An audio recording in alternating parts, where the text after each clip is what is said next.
हाँ, तो मेरे प्यारे बच्चों, आप लोग जल्दी जल्दी अपने कॉपी और पेन उठाइए और सीखिए आपका वायस इंट्रोगेटिव सेंटेंस वायस का सेकंड पार्ट वीडियो, जो कि आप पहले पार्ट में आधी बातें सीख चुके हैं, यानी असर्टिव सेंटेंस सीख चुके हैं। जैसा कि मैंने आपको बताया था कि वायस के 3 पार्ट होते हैं, असर्टिव, इंट्रोगेटिव और इंपेरेटिव।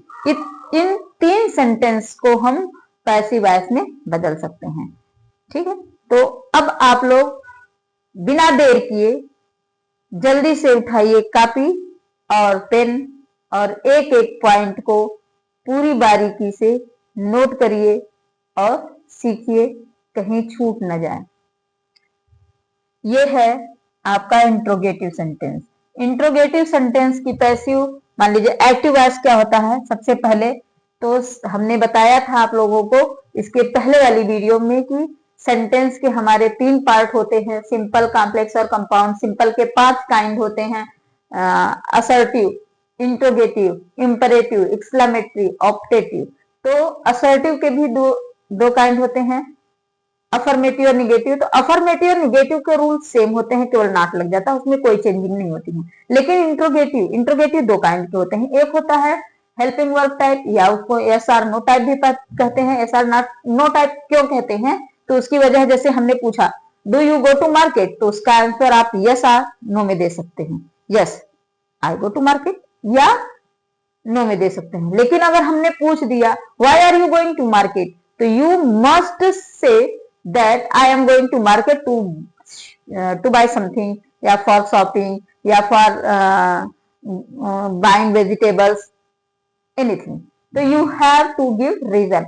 सो इंट्रोगेटिव सेंटेंस 2 काइंड्स के होते हैं। एक होता है हेल्पिंग वर्ब टाइप और दूसरा होता है WH टाइप। तो सबसे पहले आप सीखिए helping verb type. Helping verb type मतलब HV, helping verb.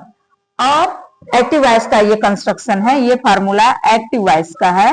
Active voice, active voice में हेल्पिंग वर्ब होता है, सब्जेक्ट होता है, वर्ब होता है, ऑब्जेक्ट होता है। और जब हम इसकी पैसिव बनाते हैं तो आपको हम बता दें, पैसिव वॉइस के अकॉर्डिंग जो हेल्पिंग वर्ब होता है वो यही रहता है, और ये ऑब्जेक्ट इधर आ जाता है, सब्जेक्ट उधर चला जाता है, वर्ब की लगती है थर्ड फॉर्म, और नए ऑब्जेक्ट से पूर्व बाय लगाते हैं। ठीक है, अब आपका मान लीजिए एक सेंटेंस हम लिख रहे हैं, वो है पास्ट, प्रेजेंट कॉन्टिन्यूअस या पास्ट कॉन्टिन्यूअस, जो भी लिख सकते हैं। तो was I writing a letter, ये आपका सेंटेंस है एक्टिव वॉइस का। जब इसको पैसिव में बदलेंगे, ये है वाज। क्योंकि पैसिव वॉइस में वाज बनाने के लिए पैसिव वॉइस में वाज बीइंग या वेयर बीइंग हो जाता है। तो यहाँ पे 2 है, हेल्पिंग वर्ब कितने हैं, 2 हैं। कि ये वाज के नीचे आप यहाँ पर ध्यान देंगे, आपका ये ऑब्जेक्ट कौन सा है, ऑब्जेक्ट आपका सिंगुलर है। सिंगुलर ऑब्जेक्ट आएगा तो ये यहाँ पे हो जाएगा अ लेटर, जैसा कि ये वाज पहले से लिखा हुआ है, वाज ए लेटर। अब हमने बताया कि वाज पहले से है तो एक और हेल्पिंग वर्ब लग जाता है, वो होता है being. Was a letter being, verb की थर्ड फॉर्म होती है रिटेन, और ये जाता है जब इधर तो हो जाता है बाय मी। एक और एग्जांपल मैं दे देती हूं,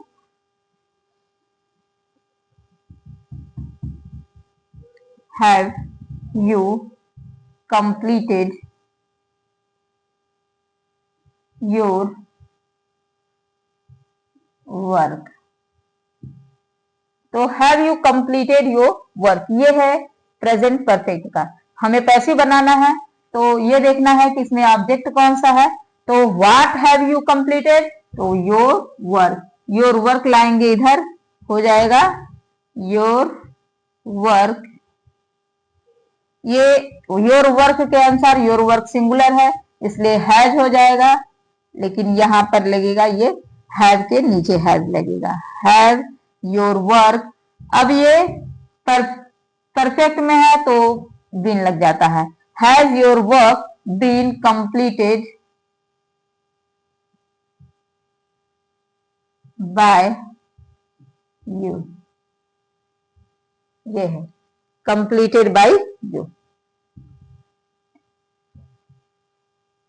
अभी इतना समझ में आ गया होगा, समझ में आ ही गया होगा, नहीं आएगा तो आप लोग हमें हमारे व्हाट्सएप नंबर या फिर हमारे कमेंट बॉक्स में पूछ सकते हैं।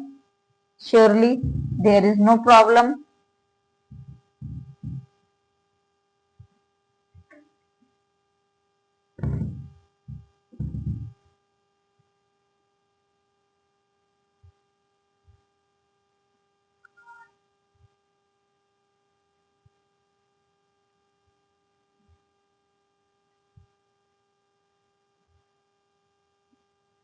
दूसरा हमारा इंट्रोगेटिव का जो सेंटेंस होता है वो WH टाइप होता है। WH टाइप में पहले WH plus helping verb plus subject plus verb plus object. तो जब पैसिव बनाते हैं तो WH के नीचे WH रहता है और हेल्पिंग वर्ब के नीचे हेल्पिंग वर्ब, बाकी इधर आ जाता है और कोई ज्यादा इसमें चेंजिंग नहीं करनी होती है।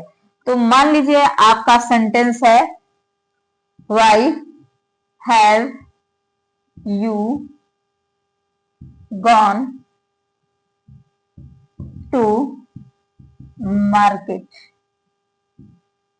पैसिव बनाना है तो मार्केट को आप लाएंगे इधर और यू को ले जाएंगे इधर। वाई है, वाई यहीं रहेगा।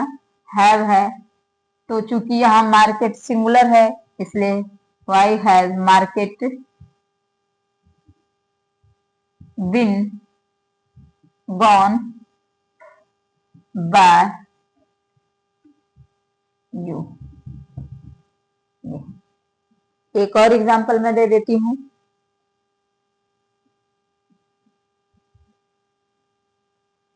ये है who has written this letter. तो इसमें ज्यादा चेंजिंग नहीं करनी होती है। हु है तो हु को वहीं पर लिखते हैं लेकिन बाय हुम लिख देते हैं, पहले सबसे पहले ही बाय हुम डाल देते हैं, ये इसका रूल है। By whom. ये हैज है तो ये letter who has written this letter तो दिस लेटर के अनुसार हैज हो जाएगा by whom has this letter been written.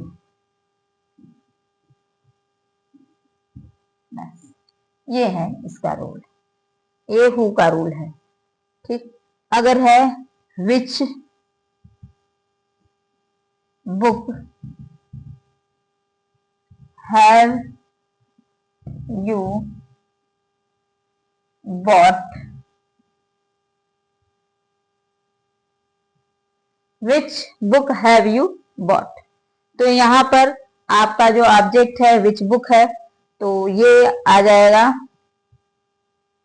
Which book has been bought by you.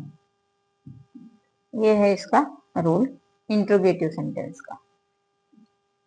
अगर आपको इसमें कोई कंफ्यूजन होती है तो आप हमें पूछ सकते हैं हमारे कमेंट बॉक्स में जाकर या हमारे व्हाट्सएप नंबर पे। हमारा व्हाट्सएप नंबर है 8931024771। This is my WhatsApp number.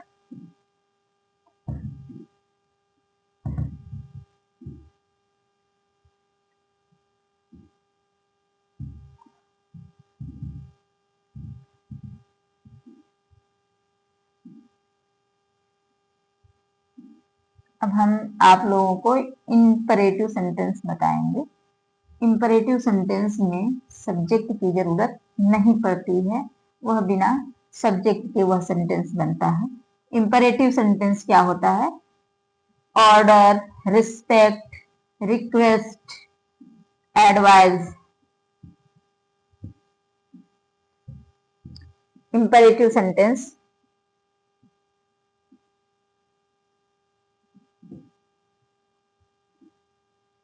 Construction क्या होता है?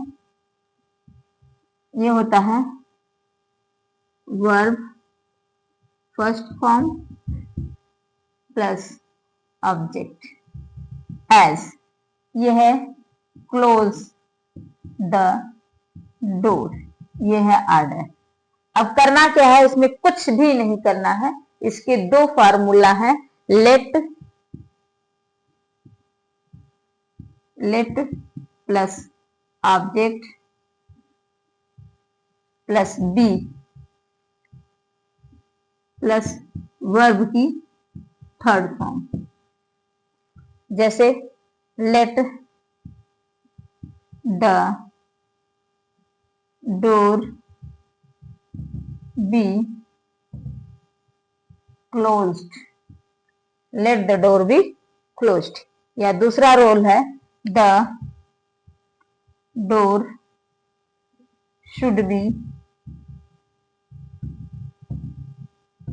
क्लोज्ड, ये है आपका इंपेरेटिव सेंटेंस। और अगर वाक्य में प्लीज से शुरू होता है, अगर वाक्य प्लीज से शुरू होता है तो प्लीज की जगह लगाते हैं you are requested to, please give me your pen, please give me your pen. You are requested to give me your pen, ये है आपका इंपरेटिव सेंटेंस। मेरे प्यारे बच्चों, मैंने आपको असर्टिव सेंटेंस, इंट्रोगेटिव सेंटेंस और इंपरेटिव सेंटेंस के रूल बता दिए हैं। फर्स्ट पार्ट में आपका असर्टिव सेंटेंस और कॉमन रूल्स हैं, और सेकेंड पार्ट में इंपरेटिव और इंट्रोगेटिव सेंटेंसेस हैं। अब आपको कुछ स्पेशल रूल बताना है जो कि हम आपको अगले पार्ट में बताएंगे। अगर आपको पैसिव वॉइस यानी वॉइस को सीखना है तो प्लीज आप हमारा सपोर्ट करिए, चैनल को लाइक करिए और लोगों तक पहुंचाइए, शेयर करिए। Please support me that I can give you more knowledge by this channel, as I want to teach my students every common rule and every special rule of grammar. So please subscribe this channel. Thank you.